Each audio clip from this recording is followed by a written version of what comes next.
Hello and welcome to the lesson. The subject is strategic management. Today we are moving to a new topic known as international strategy, which has three subtopics. One is international drivers. Number two, international business environment and challenges. Then number three, geographical sources of advantage. These are three subtopics which we are going to cover under the topic international strategy. Today we begin with the first subtopic, international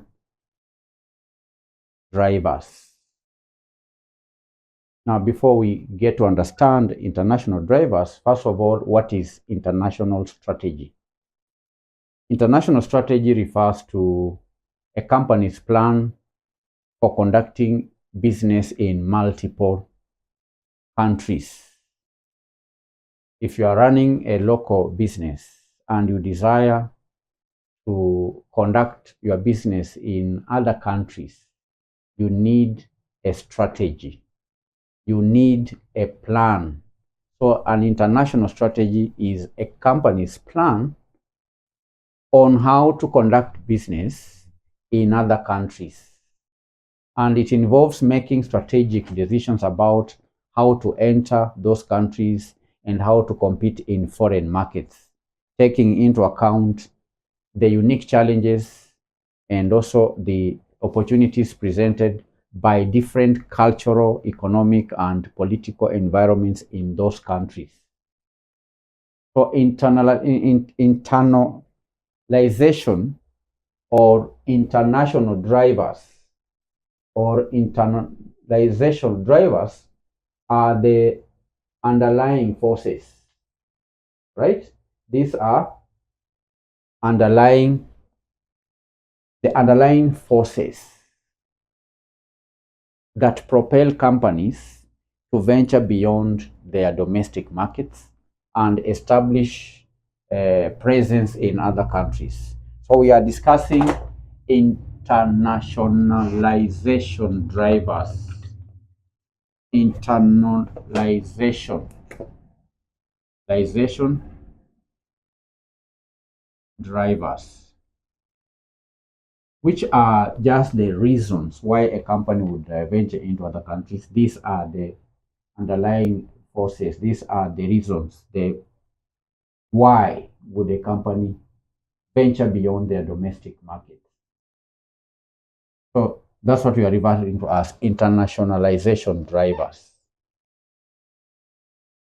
And these drivers can be categorized into various groups. We have market drivers, we have cost drivers, we have competitive drivers, we have technological drivers, and so on. So there are many reasons why a company would venture into multiple foreign markets. And one, I've said there are categories. We have market drivers. Market drivers. Now, market drivers, these are just the market growth opportunities, the global market demands, following customers, and so on. So this would comprise market growth opportunities. Market drivers are just referring to mainly the demand. Because of saturated domestic markets, where the customers are becoming less, or where competition is growing in the domestic market, and where there is limited growth potential, that can push companies to seek new markets, such as with new markets with higher growth rates and untapped customer bases. You understand? Yes. Market growth opportunities in other countries can cause a country to invest in those countries. So market growth opportunities, because the local market may be saturated, there is no potential for growth. However much you try, you don't get new customers. So what do? You venture out. Two is global market demands. Global market demands. The increasing interconnectedness of the world and the rise of global consumers with similar preferences creates opportunities for standardized products and services across the borders. Understand? Yes, global customer demands. Another reason why a company would venture beyond its borders is following customers.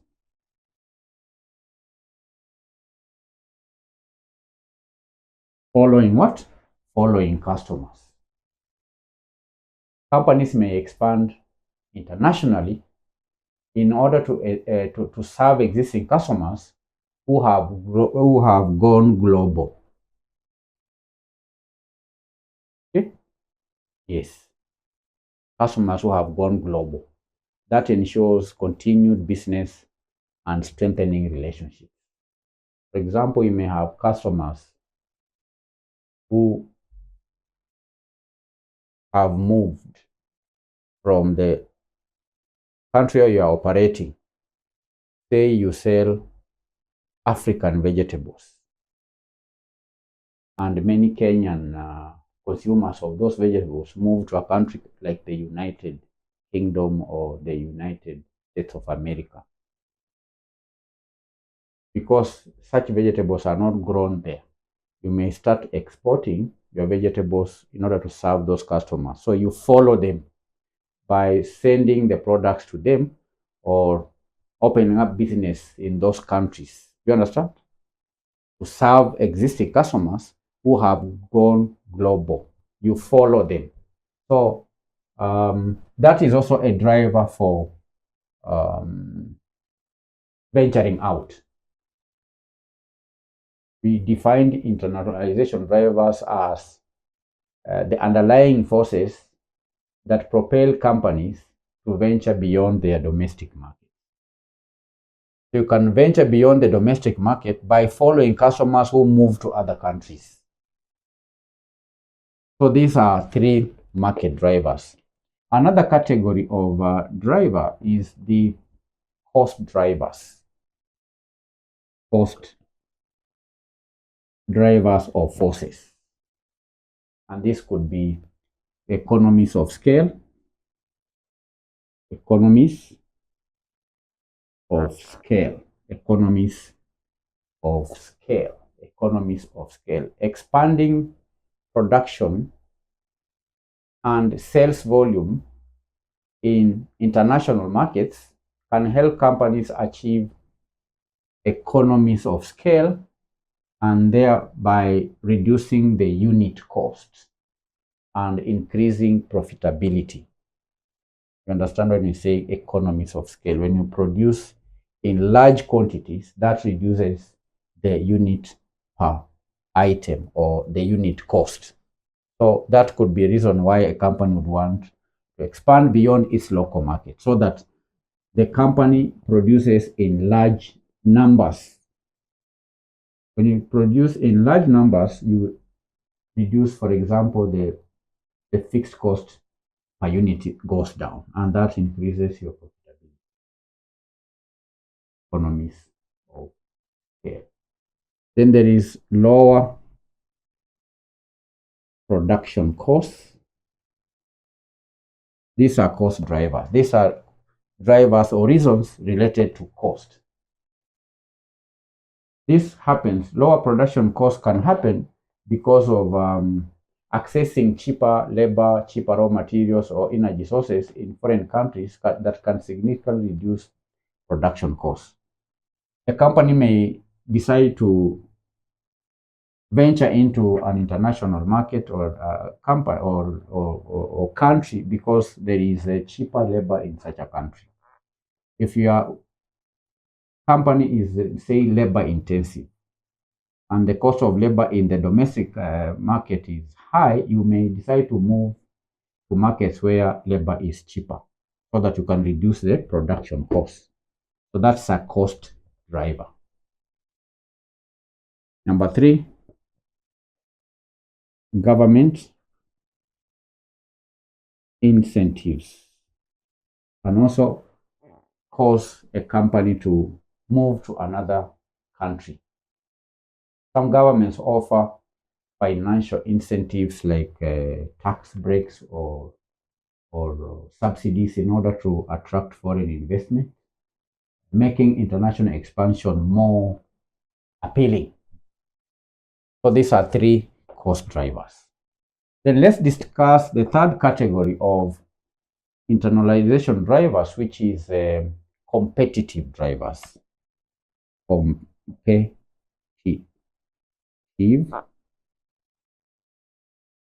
competitive drivers, competition. This could be global competition. Global competition can push a company to go global. That means intense competition in the domestic market may force companies to expand internationally to gain a larger market share so that the company can remain competitive. If there is stiff competition at home, then you may get a breather outside. So you, instead of focusing on the local market, which is saturated, you can move beyond the borders so that you remain competitive. The second driver under competitive drivers is competitor actions. Competitor actions. The actions of the competitors can push you beyond the borders. This could be competitors' international expansion, which may prompt companies to follow suit to maintain market position and also prevent losing customers. If a competitor has gone global, you can also follow suit. Mover advantage, another driver. First mover advantage. Being the first to enter a new market can give companies a significant advantage in establishing the brand and customer loyalty, in establishing what we call brand recognition and customer loyalty. If you move into a new market as the first company, that will give you what we call first mover advantage over companies that may follow suit later on. Understand? Yes. These are three drivers under competitor drivers. Let's move to the fourth category of internationalization drivers, which is government drivers. Government drivers. The first driver under government drivers is trade liberalization. Trade liberalization. Liberalization of trade. The reduction of trade barriers and tariffs can make it easier and more profitable for companies to expand into foreign markets. Right? That is, trade liberalization can be a driver. Then we have favorable regulatory environments. Favorable regulatory environments. Favorable regulatory environments. Countries with business-friendly regulations and also transparent legal systems and strong intellectual property protection can attract foreign investment. So a company can move to another country because of favorable regulatory environments where the laws are favorable to business. That can be a reason why companies expand beyond their borders. Related to government drivers is political stability. Political stability. That means stable political environments with low risk of conflict or sudden policy changes that provide a more secure environment for international business operations. Political stability. Then our last category is technological drivers. Technological drivers related to technology, such as advancements in communication and transportation. Advances communication and transport. Moving to other countries requires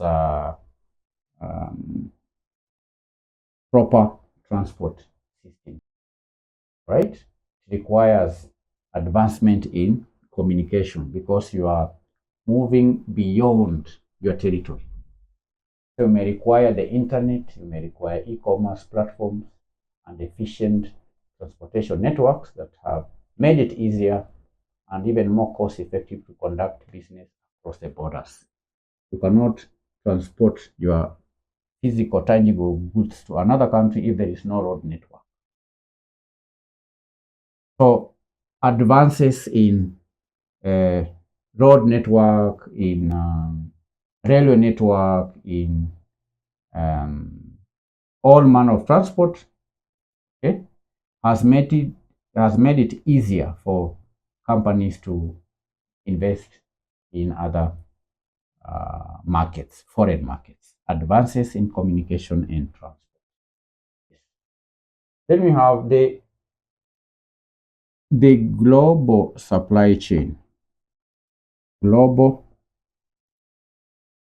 supply chain is yet another driver.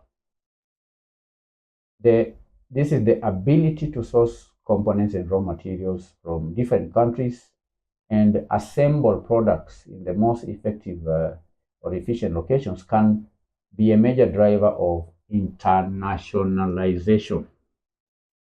So that's it, candidates, for our today's lesson on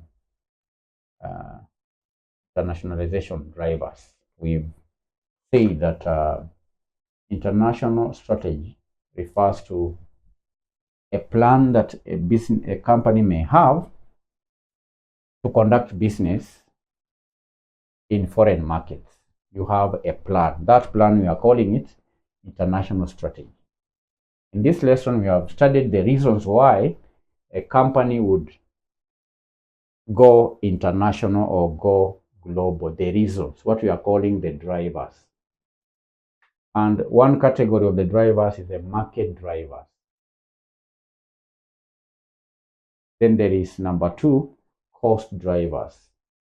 We've discussed competitive drivers. Then number 4, we have government drivers and technological drivers.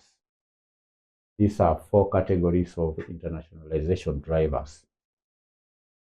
And the candidates understanding the specific drivers influencing a company's internationalization strategy is crucial for making informed decisions about which markets to enter, how to enter the markets, how to compete effectively.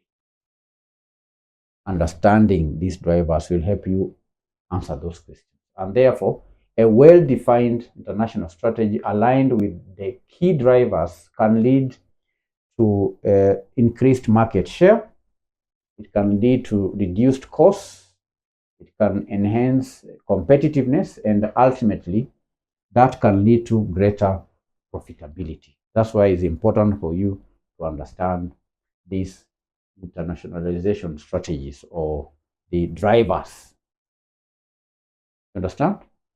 Yes. And that is the end of our today's lesson.